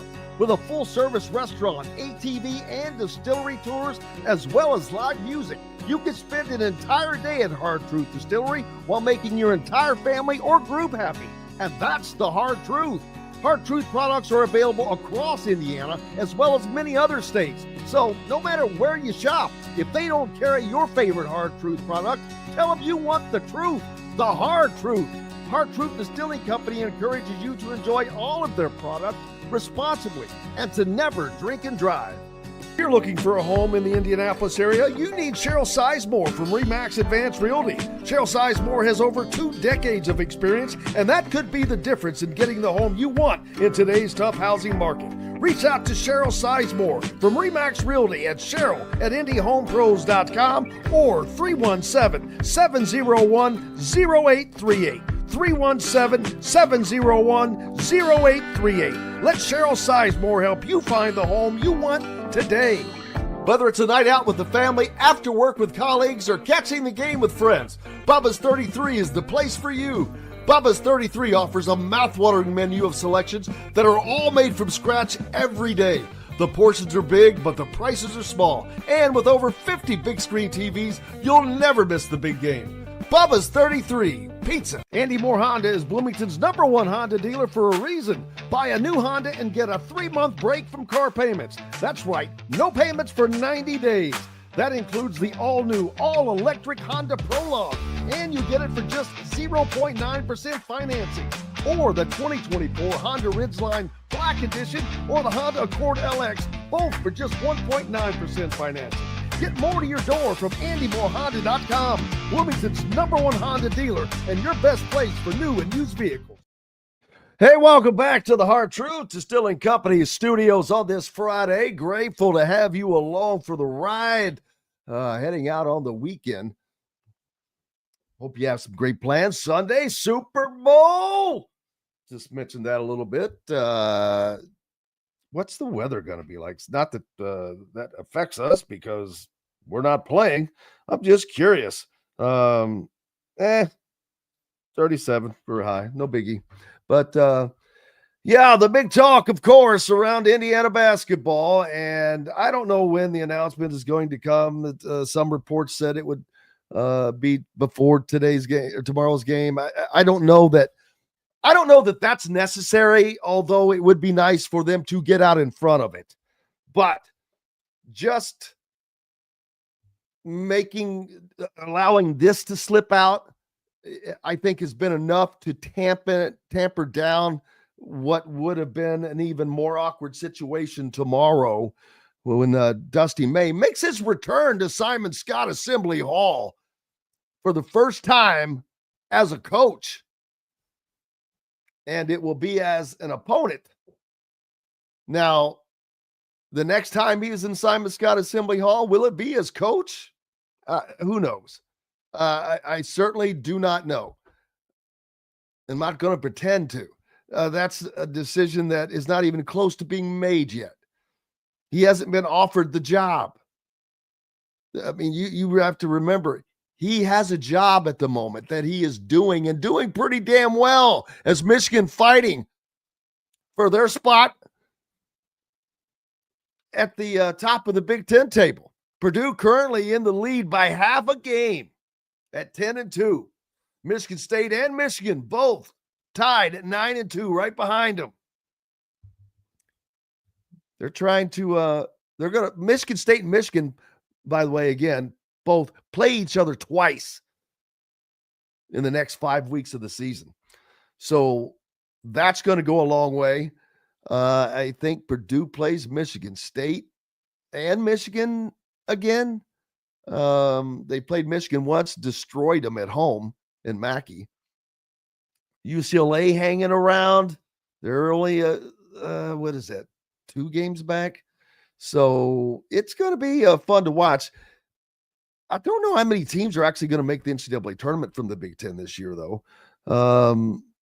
Nebraska, they're trying, man. They're trying hard.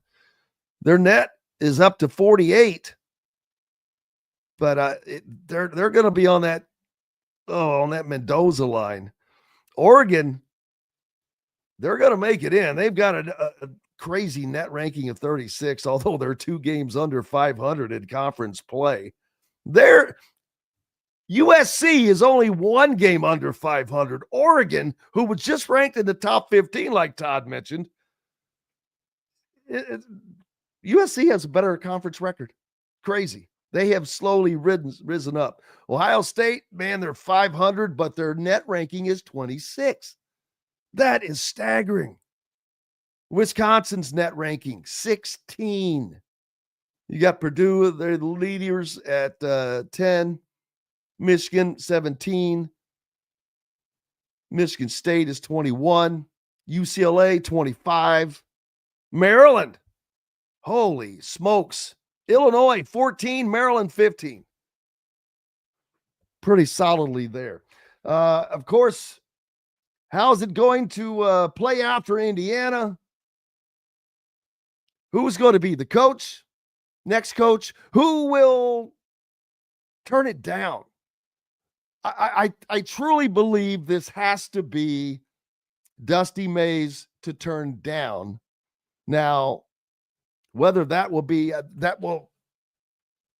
how public that will be, it will probably only become public. Well, if he takes it, of course, it'd be public. But if he turns it down, he'll want that to be public because it's a good look for him to Michigan if he ends up turning it down. My big question is if that comes to be, and for whatever reason, Dusty May doesn't want to take the position at this time, because he's young enough that it will probably come around again. Not that you ever want to count on that, but he definitely loves where he is. And why would he not? Beautiful home, beautiful up in Ann Arbor, which is a beautiful place. One of the biggest universities in the country. One of the biggest sports programs in the country. Not Michigan basketball, Michigan athletics. One of the biggest in the country. If he gets through this season without leaving, probably going to get a raise. And at that point, I'm not sure if that will affect his buyout. But it's going to work out well for Dusty May either way. He's either going to get the Indiana job, I believe, or a hefty raise. But if Dusty doesn't work out, for what, it doesn't even matter why, do they go to Chris Beard next? I don't know if they will do that. And it'll be curious to see. I know that a lot of fans, and I would venture to say a majority, and by a majority, I only mean at least 51%. I'm not talking about 90, but from what I have seen, a majority of IU fans would prefer Chris Beard. I don't know. I haven't done research completely into his background, and that's the thing that you have to do. And I'm not talking about just the normal stuff. You have to talk to people at other programs that were around other people, because had that happened with Archie Miller would have never been the head coach at Indiana. The slightest research on him would have eliminated him, but none was done. That's why you have to do some other types of research. How are they truly as a person? From multiple sources, from multiple places, you get that information. Gritty says, I hope the next coach knows the recruits' names. Don't think that's going to be a problem. I've never heard of that being a problem, except for one instance, one particular person. Joe's not a fan of Mick Cronin. Well, doing a pretty good job at UCLA. But I'm not saying that he should be the next coach or anything like that. He's got a funky buyout. I remember looking at him last season. He has a weird buyout. I don't remember what it is. I haven't researched it because I don't see him as being one of the guys. I just cannot imagine Indiana having to go past. It's a different situation than it was before. Before they didn't seem to have the candidates that appear to be available this time around. But it's going to give us something to talk about, people, for the next several weeks, because no coach is going to be named. They're playing. Their teams are going to be playing. The next coach at Indiana, their team is playing right now and will be playing in the NCAA tournament. So that's going to prolong this. Prolong you knowing, and it would just ramp up, and there's no point in escalating it again.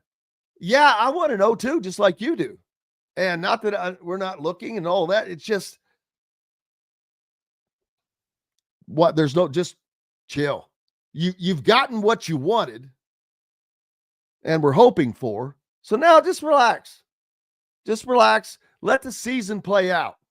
There's 9 more games, 8 regular season, and at least 1 Big Ten tournament game for Indiana. What can happen? What can they do? Can they catch fire a little bit? Get a little run in them. I mean, they've got some fun games that are coming up.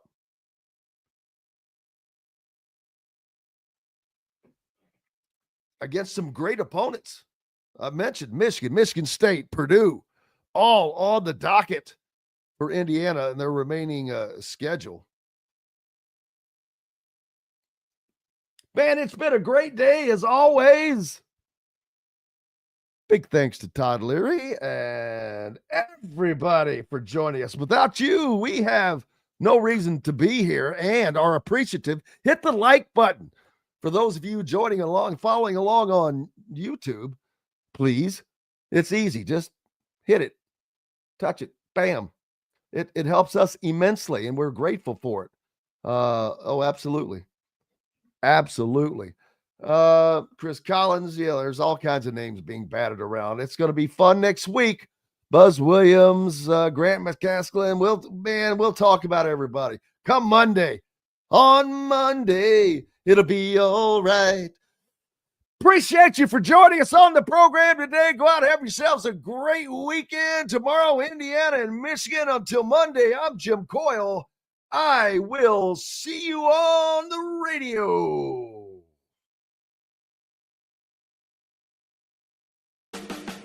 Thanks for listening to Indiana Sports Beat Radio.